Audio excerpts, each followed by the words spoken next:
Alright, what's up everyone? This is Don with Third Creative, and this is the walkthrough tutorial video for Elevation Multi-Sport Photoshop template. In this video I'm going to thoroughly walk you through all the layers, the processes, and hopefully cover anything and everything that you might need to know in order to create the best images possible with this design. Before we jump into it, take a look at some of the sample images and some of the possibilities. Here you can see the different ratios, the different files that are included in the bundle, your verticals, your horizontals. We've got a game day here, of course the button. And I try to make a few sample images just showing some different sports, some different color combinations, and then also to show you some of the different options. So one being an alternate background where you use the large script single character instead of the stripes. As you can see, you're able to change the hue and the saturation level and even the contrast of the sky in the background.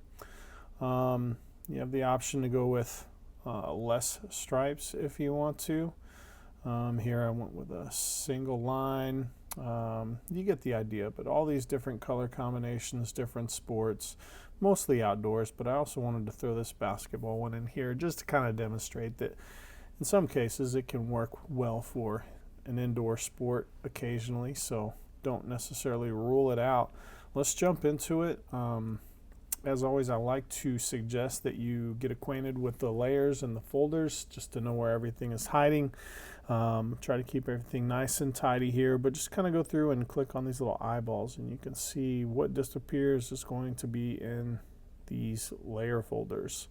I also like to start with the very bottom folder, which is our background layers, and I like to go all the way to the bottom, and usually here you will find a layer that allows you to change the background color, and no exception on this one.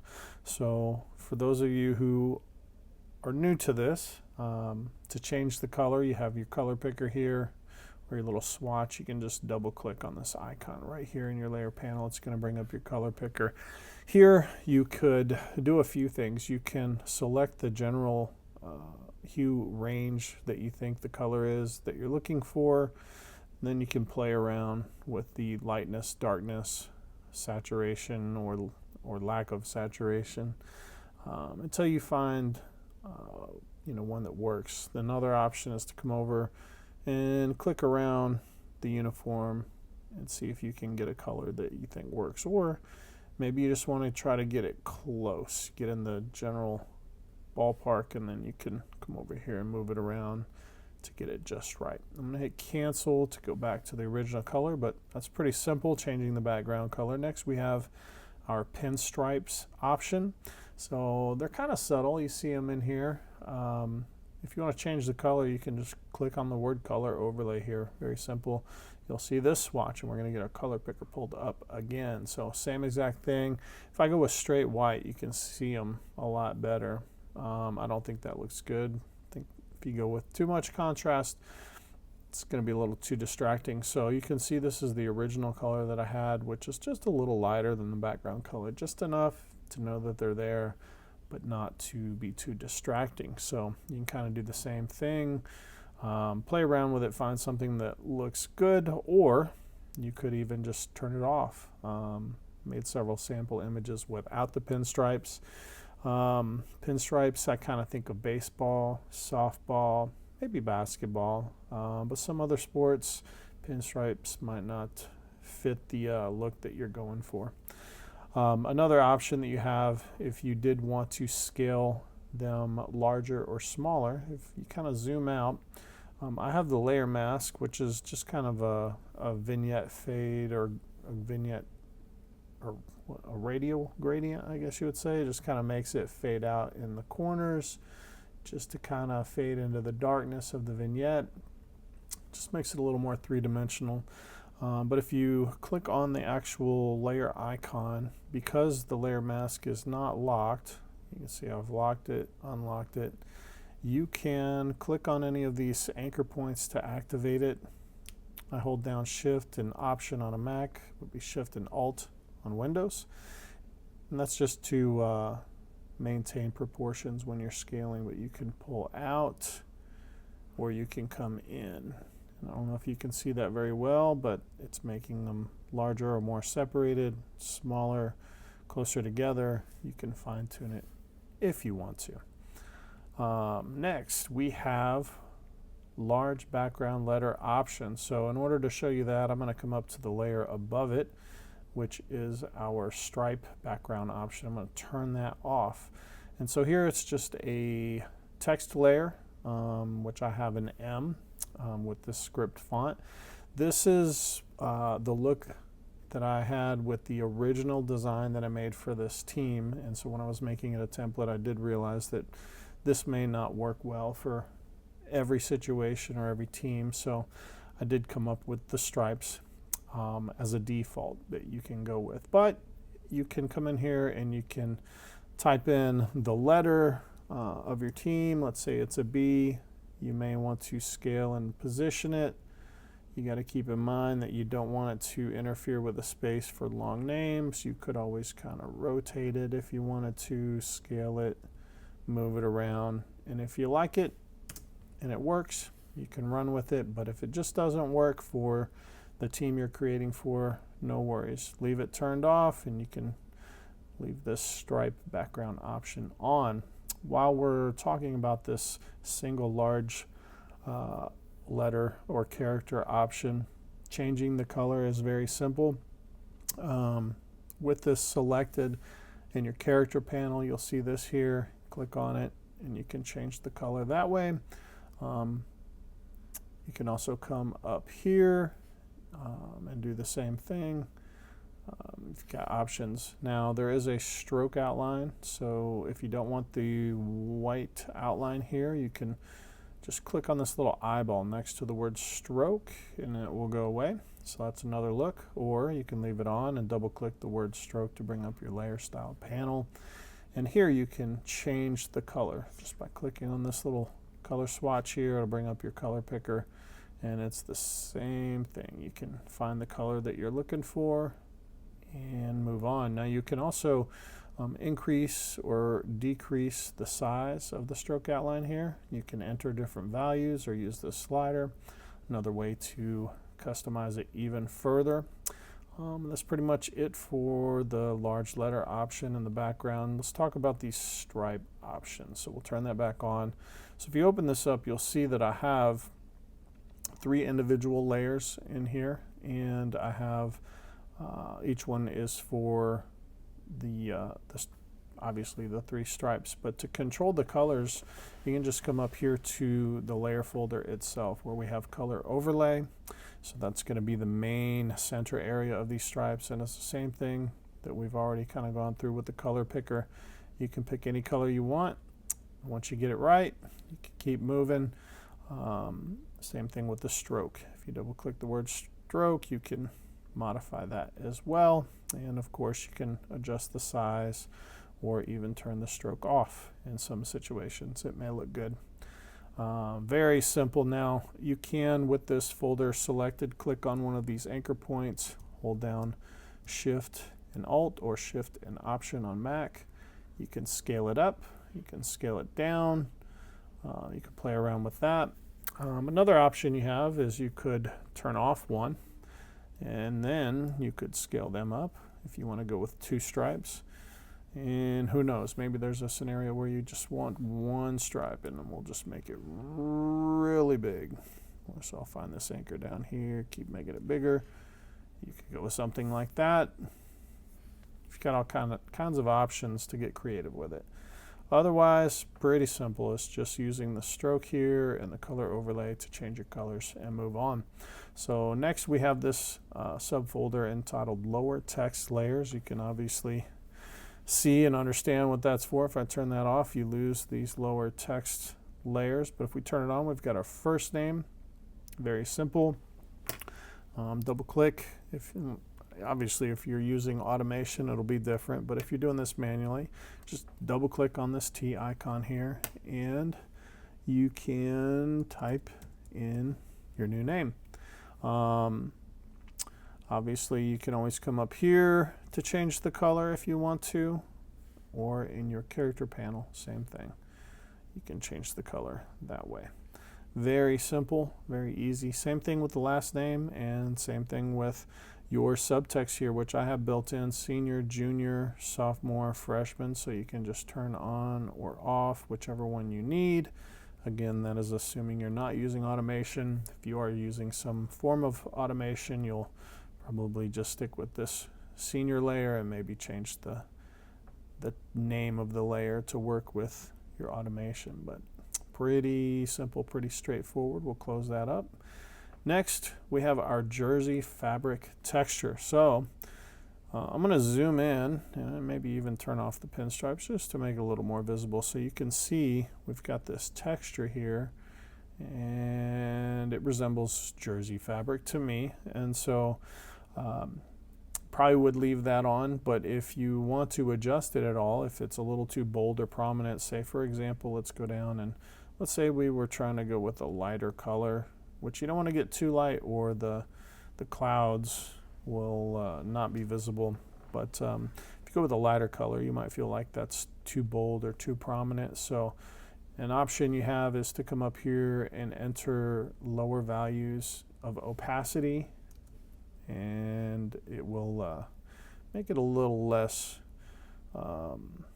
bold or prominent. Or you can leave it at 100, and you could go in to your levels, and I have what I felt was like a sweet spot. So maybe you want it a little more dark or bolder. You can bring this bottom anchor over to increase the blacks. I'm going to undo that, and of course you can always play around with these, but it's easy to get carried away. So if you do need to adjust it, just be careful not to get too carried away with it. Next, we have our wrinkle textures. So I've got it selected. If I turn it off, you see there's kind of like some 3-dimension waviness. If you turn it off, it kind of just flattens it out, which maybe that's a look that you want.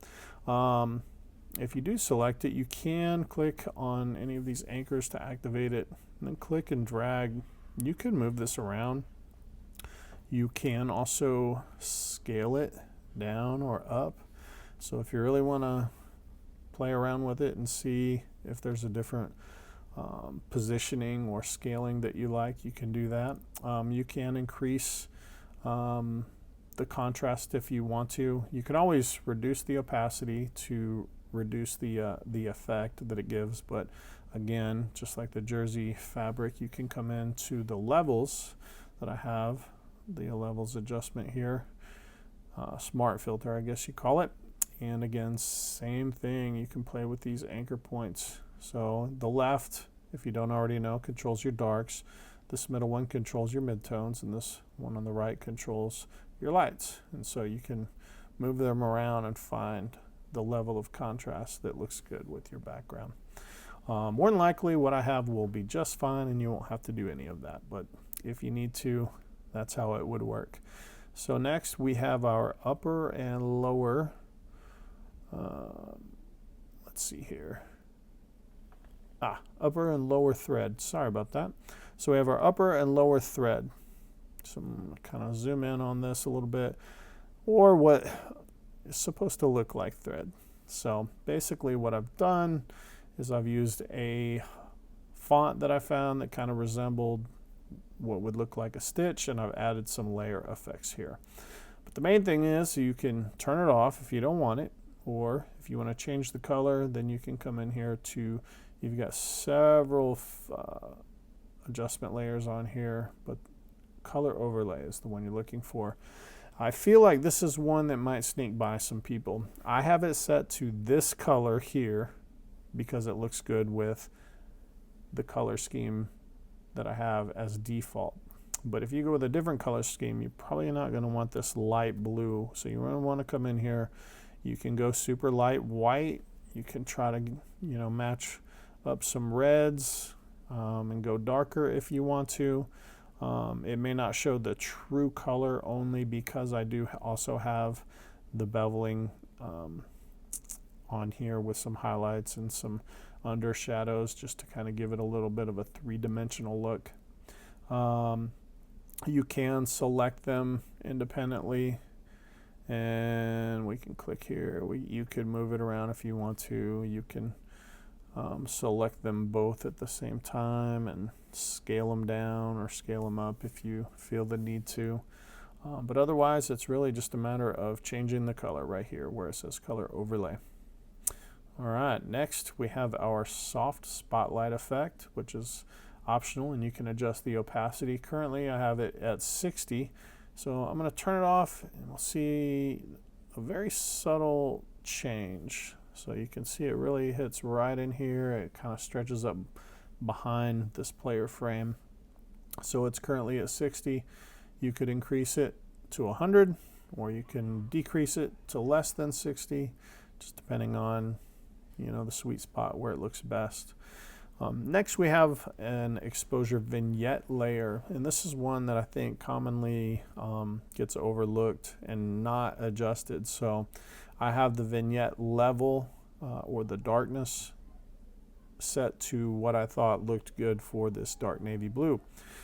When I was creating my sample images, I did find myself changing the level of this vignette, and to do so, we'll just click on this little exposure adjustment icon, and as you can see up here, we've got our properties. It may come out in its own separate window like this, which is fine, but you can see this top one I have kind of moved over to the left. The further to the left, the darker it will be, and the further to the right, the lighter it will be.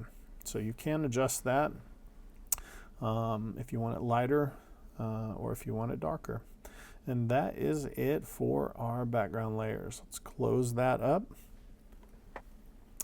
Next we have our subject frame layers. Let's open that up and we'll go to the bottom of it and work our way up. So the very bottom, I have the outer subject frame change color. Let's turn that off. You can see what we lose.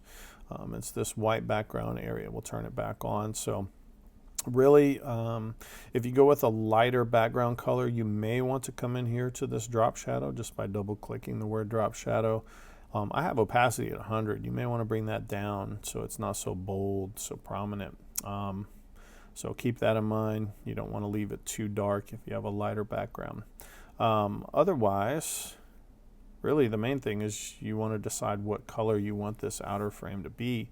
So by default it is white, but if we jump back here, you can see that I did go with red here, black here, red again, yellow. You've got options, so you can play around with it. And if you want to change the color, just click on the word color overlay here. Again, we'll get our layer style panel and we'll click the swatch to get our color picker, and you can make it any color you want.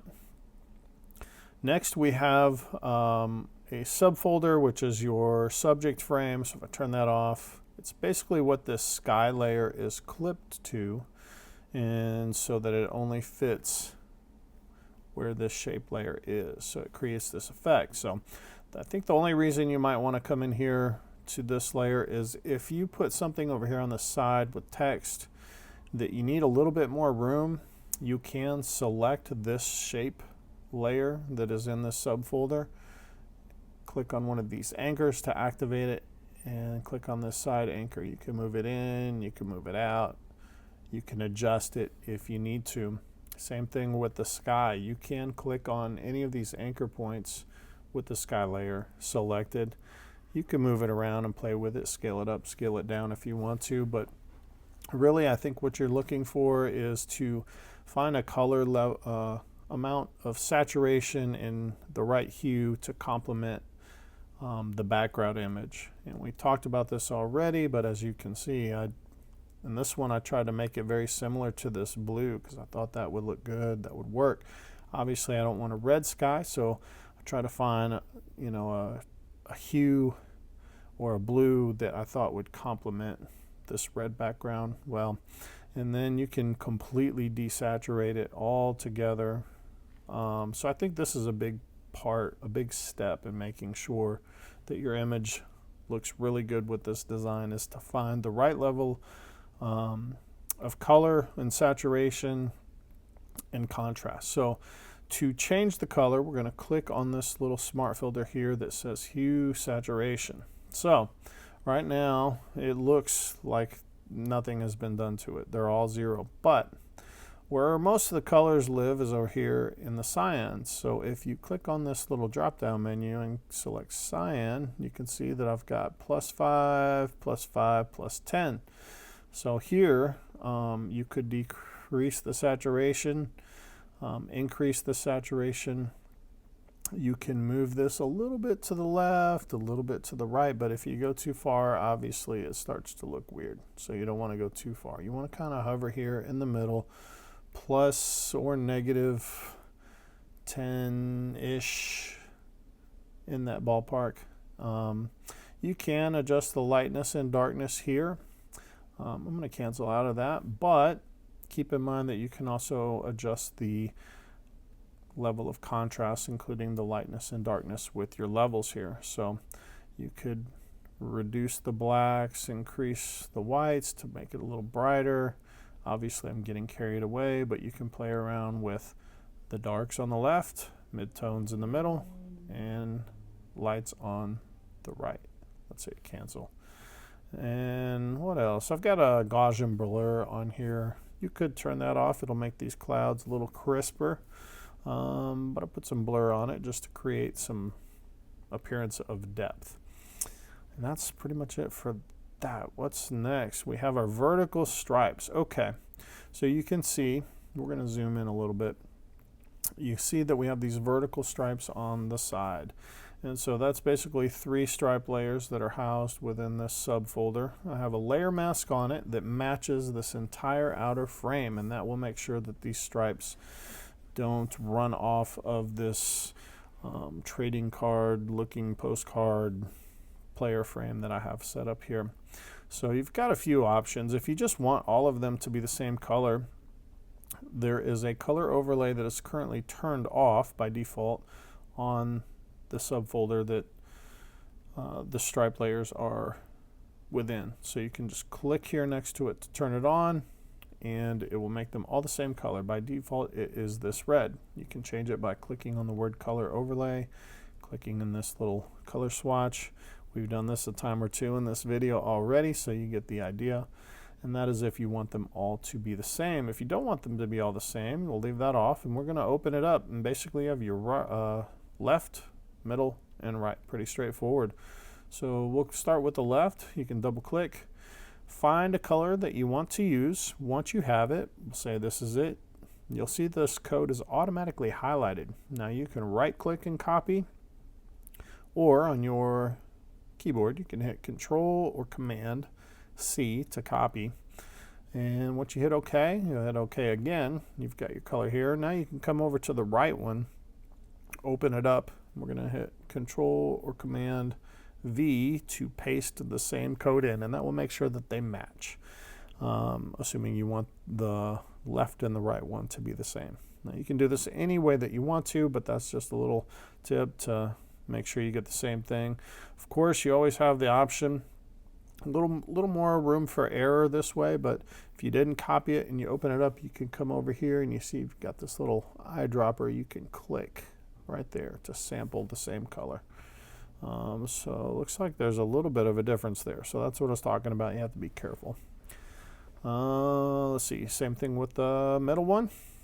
Come in here and find the color that you want. Pretty straightforward. Now, if you want to scale them up, scale them down, move them, you can do that. You want to open this folder and you want to click on the top one, hold down Shift, click on the bottom one. Now we have all of them selected. So now I can come over here and I can click on one of these anchor points to activate everything. Now I can use my arrow key, left, right.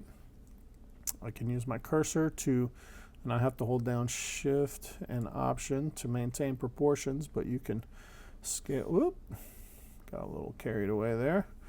You can scale them up, scale them down. Now you can see that you kind of run out of real estate there. So I don't think you get too carried away, but you have the option to rescale them if you want to. And that's pretty much it for the stripes. So let's look at the rest. We've got 3 text layers. We've got our year at the top. Very simple. Double click on the T icon, and let's say maybe now it's 2027. You can change that. Same way to change the colors in your properties or what do we call this? The contextual toolbar? I always forget. But that's pretty simple. Below it, you'll see this frame behind year. So basically, what this does, it allows you to move these text layers around. And now that doesn't look good, but if you were to click on the year, hold down Shift, and click on this frame behind the year, now you can move them and it will look right. The important thing is to just make sure that the color of these frames, there's two of them, you see if I turn this one off, you can see what they do. I thought that would be a little better than creating a bunch of separate unlocked layer masks that you'd have to adjust, so we just did it this way instead. But once you have everything typed in here and you have it situated, you can adjust these frames. So let's say you type something in here that's much longer, takes up more space. So you can click on one of these anchor points and then click on the bottom anchor and drag it down, or maybe you don't want it that long, you can move it up. You can click anywhere inside it to move it up, move it down. So once you get your text how you want it, you can just make sure that these two blue frame behind text layers have the same color as this bottom outer subject frame. Hope that makes sense. That's how you can get it all to tie together. And I have the script font and this slab font separate layers, so you can type in your sport, and once you get everything typed in, I think I messed that up, but we'll start over. Something like that. All right, once you get it there, you can move it around and get it positioned how you want to. And once you get it positioned, that's when you would adjust these frames here, just like that. So you get the idea. Pretty simple, pretty straightforward. Let's get it back the way it was. Nice. Okay, we'll close that up. Next we have our paper texture. So this paper texture is very subtle. If we zoom in, you can kind of see just a little bit of a light paper texture. It goes on to the sky as well. So if you don't like that, you can turn it off. It'll make it super clean and smooth. A little less dimension, but it's there. I have the blend mode set to multiply, and then next we have another soft spotlight effect, which you can adjust the opacity. So this one you can see the outer parameters. If you turn it off, you can see what it does. It just kind of brightens things up right there behind your subject. So if the effect is too much, you can reduce this opacity. It's currently what, at 50, or if you want a little more, you can increase it. You might get too much. You can make it larger or smaller. You can really fine tune it. Pretty simple and straightforward. Next, another thing that's pretty simple and straightforward is the subject image layer folder. So basically you would drag and drop your subjects into this folder here, and then you can scale and position them how you want them. I will explain this layer mask. This layer mask, let's unlock it so we can see it. It extends all the way across. So I'm going to take this subject and move it over here. Now you can see that. So there may be some situations where you may want to adjust the layer mask. And if you do that, I suggest that you do not adjust this layer mask. Instead, hold down Shift and click on it to deactivate it. Then hold down Alt on Windows or Option on Mac, click and drag, and apply the layer mask to the actual subject that you need to adjust it. So maybe they've got, you know, a different pose that just extends out. The legs are extended out. There's some reason you want to adjust it. It comes out here.